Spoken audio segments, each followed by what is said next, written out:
ഇത് നിറച്ച് ചക്ക ഉണ്ടാകുന്നതാണ്. ഇത് ഞാൻ വിളയിച്ച് വെക്കും.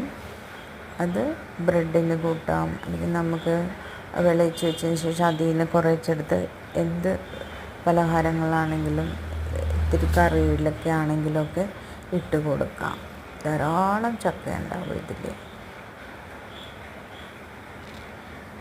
കണ്ടോ, നിറച്ച് എല്ലാ കൊല്ലവും നിറച്ചുണ്ടാവും.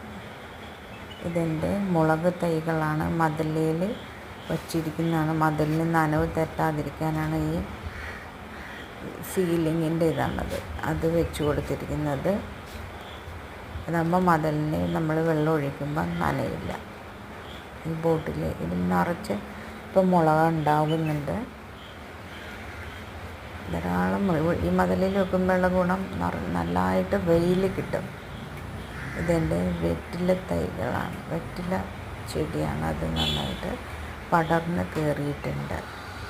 കണ്ടോ, നല്ല മുകളിലേക്ക് അവിടെ നിറച്ച് വെറ്റിലുണ്ട്.